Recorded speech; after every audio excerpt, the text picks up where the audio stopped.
Alors, bienvenue sur Mag. Aujourd'hui, on a la chance d'être avec Ty West, invité d'honneur du Festival du film fantastique de Gérardmer. How are you today? Good? I'm good, a little jet lagged, but Yeah, I guess a little bit. So, I was very lucky to see The Sacrament, which was never released in France, unfortunately. And I loved how much in your movie you're talking about religion perspective, like in Pearl from the Roaring Twenties, then with the Beat Generation, and then with the Johnstone Massacre in the 1978. Why religion is something which fascinates you, I guess, and may we say Ty West is an heretical director, in a sense. well, I don't know. I mean, you can say whatever you want, but I think to me, it's hard to make a film about sort of a taboo topic, I guess, and not involve religion in it. You know, I think in the case of, say, something like The Sacrament, it's like very overtly religious because it's about a religious community in a sense. I think in, say, something like X, you're dealing with this sort of like liberated young people and puritanical society and things like that. Same thing with Pearl and things like that. So I think it's just such a big part of culture and society and people's lives that to disregard it feels, I mean, some stories have nothing to do with it, I suppose, but it just feels to me like anything that involves sort of horror and violence and things like that is always rubs right up against it. And so I think to me, it just kind of, you can't have one without the other, I suppose. I guess it's maybe like the moral side of things that they bump into one another. And your movies are also like a travel in many different kind of genres, like giallo, film noir. What brought you to these different kind of aspects? You could have like just do like normal movies, but in your movies, in Pearl, it's like in Technicolor aspect. Every movie you directed is made with a special technique. Yeah, I just love movies. I love like cinema as an art form. And so for me, I think it's a couple things. When I set out to make a movie, it has to be an idea that I'm inspired enough about to want to care about for like years. And then aesthetically, it has to be something that I'm interested in. I feel like I haven't quite seen before. Like I'd never seen like a Technicolor movie like Pearl. I'd seen plenty of Technicolor movies, but I hadn't seen it done quite like that. And that felt to me less nostalgic and less homage and more just sort of like, oh, this is a fresh way to tell a horror story in whatever it was, 2023 or whatever. And I'm always thinking about things like that. I'm thinking about like, oh, what haven't I seen before? Or how do I tell this story from a different perspective that is cinematically engaging? In your X trilogy, we can notice the development of the industry of VHS and also the porn industry, which are both linked. May we say it's also something with what you grew up as a kid, maybe? Definitely. I mean, I grew up, you know, the video store was how I got to know movies. And in addition to that, I mean, I think horror movies and porn movies were both a really kind of not reputable kind of film. And they were like for... you didn't, first of all, to make them, you needed nothing to do with Hollywood. You could make them completely independently and you could become successful as an adult filmmaker, successful as a horror filmmaker, and have nothing to do with the movie industry. And that was kind of inspiring to me because I didn't grow up in Hollywood or anything like that. So to me, like you had to come from the outside to get in. So those were examples of how that was possible. And I just think that they shared this sort of symbiotic relationship as the kind of lesser than movies. And I thought, you know, that's charming to me to see people trying to, you know, find their own way into the movie business independently. Yeah, because I think you grew up like in a small town in Delaware, like maybe less than 70,000 inhabitants, I think, something like that. Yeah. It's not Twin Peaks, it's a little bit big, but... Yeah. And in your case, is it also something you lived, like your characters in your trilogy, especially in X, as they're like doing, like as they want to create a porn movie made from scratch, but with an avant-garde perspective? Is it also something you lived as a director when you were younger, like the difficulty to produce something which might be different? Yeah, I mean, I think I wasn't making like porn movies, but in making horror movies, it was, trying to make a horror movie, but, as much as I love horror movies, I love French New Wave, and so I loved technical films. I loved, German expressionism films. I was a real cinephile. So for me, when making a horror movie, yeah, I'm making a movie that maybe the plot is about sort of zombies or vampires or something like that. But I am trying to bring a certain amount of like cinematic directing style to it that is maybe influenced by, the history of movies. And so I think the character of RJ, when he's making this, he has an opportunity to make a movie. And maybe it's not the ideal movie, but he's still trying to make it the best version of that movie he can. And he's trying to like kind of inject some art into the filmmaking. And I think it's a bit preposterous in X, but that's kind of what it's like in real life. I mean, it's a very pretentious thing to talk about making films, but it's, as silly as it may sound, it is also what you're trying to do when you're trying to make something good. Is like you're trying to play with the form and things like that.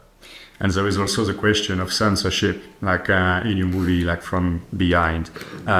Is it also something, would you say like it's different to produce a movie today compared that in the past, like the movie with who you grew up, Is it something actual today?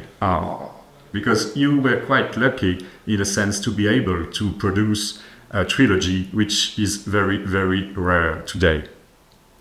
Yeah, I mean, it's sort of miraculous that it happened. I don't know if it's easier. I mean, it would be hard for me to know because I've never sort of lived both of them. I mean, there used to be many more outlets for your movie to be distributed. Even just the video store alone was a revenue stream for distributors to make movies that the bar they didn't have to be the #1 movie in the world to be successful. They could, and so I think now, unfortunately, the metrics have turned it into a little bit of a sport, and especially in the States, where there's a sense of like any movie you make, whether you make it for $100 million in a movie studio or you make it for $5 million independently and take it to a film festival, the end goal for both of those movies is the #1 movie in America that makes $1 billion.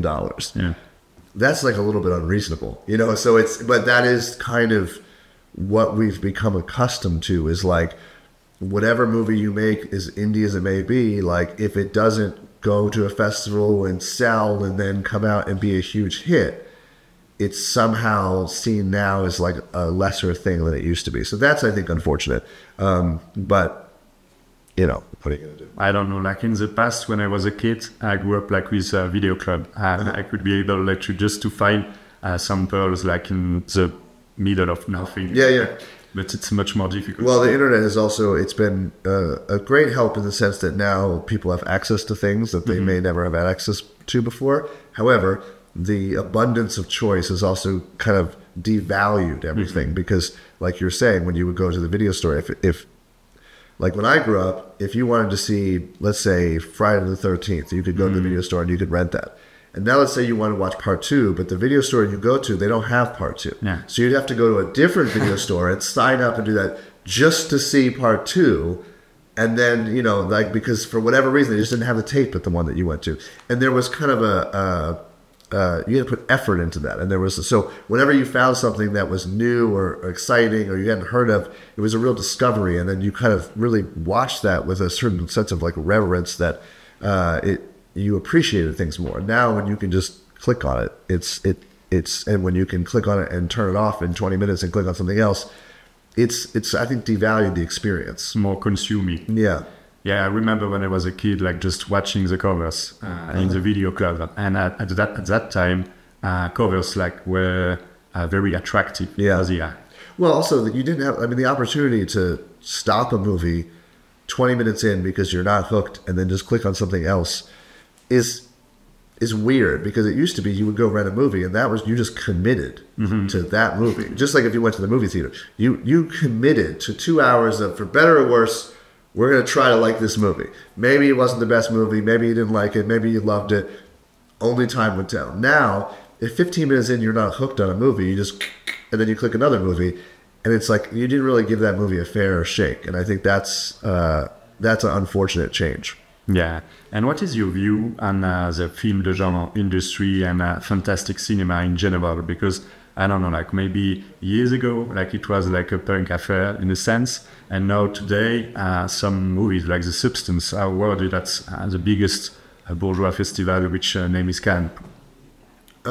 Yeah, I think it's good. I mean, I think the more commercial success of, well, a movie like A Substance is interesting because it's like a 2.5 hour auteur-driven, like over-the-top, gory movie that on paper should never have been as successful as it was. And that's exciting to see a movie like that succeed, and you hope that that would inspire more movies like that to succeed. The downside of not the substance, but of certain success of particularly genre movies, part of why I wanted to make X is I felt like movies had gotten so soft. And what happens is when a movie can, you know, make $100+ million, part of the reason it can do that is because it's for a really wide audience. And so you don't really want to upset anybody. So you start to make these movies that they may have like jump scares and they may be effective in that regard, but they're kind of some structure. Yeah, I don't want to be dismissive of them and say they're just formulaic, because it's not as if they're bad films. It's just that they're not provocative like the way horror movies used to be, which is horror movies were a little dangerous when I was growing up. Now they are something that you're designed to go see in the mall, at a multiplex. And that can unfortunately lead to, from one good movie's success, a series of kind of the same movie over and over again.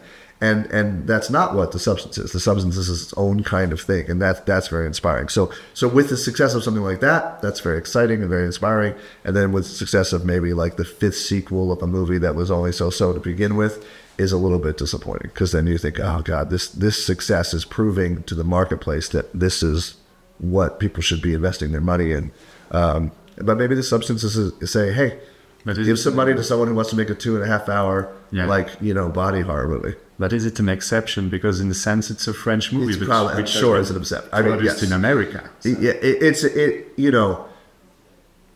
is totally an exception in every way, and good for her. Yeah, you know? For sure. So it's just like it is. Sometimes it happens, and it's you know. I hope that the next movie she makes is even more successful. But the substance, connecting the way that it did is like a right place, right time kind of thing. I mean, it's a really great film, but it just sometimes you're just there at the right time, you know. And I think that's beneficial for all of us this year, to have a movie like that succeed. Yeah, and on the other hand, there are some exceptions, like Terrifier's success. Yeah, I mean, Terrifier 3 being the #1 movie in America is an amazing achievement. Like, it's amazing. And in the same way, it's like, it's hard not to get behind that, because that's like a purely independent movie. And the thing is that movie is being released independently, unrated, has no commercial value whatsoever, in the sense that no one is going to look at that movie and be like, if only Universal had made this. Like, you know what I mean? No studio is going to make that movie. It's a movie unto itself. So for it to have that level of success is like it's similar to The Substance, like a pure success based on the movie and based on the fandom of the movie is very rare to see that. Yeah, for sure. Like, we may notice the crash of Hollywood, but on the other hand, we may find such kind of movies. Maybe one last question for our audience. Like, we are a small website, like an artisan in a sense. Yes. And can you give us a hint for your next project, if it's not too early in a sense? It's probably too early. I mean, I've written something that I would like to think I would make later this year, but you never know. It's hard to, like, I always, when the camera turns on, and I go, oh, we're actually making this movie. Until then, I'm very suspicious of it. So we'll see. I have an idea of what I think's next, though. Okay, great. So thank you for everything. Thank you for your time. I know, like, you don't have much time with your activity for the festival, but thanks a lot. Happy to be here. Happy to talk to you. Yeah, thanks. Ciao.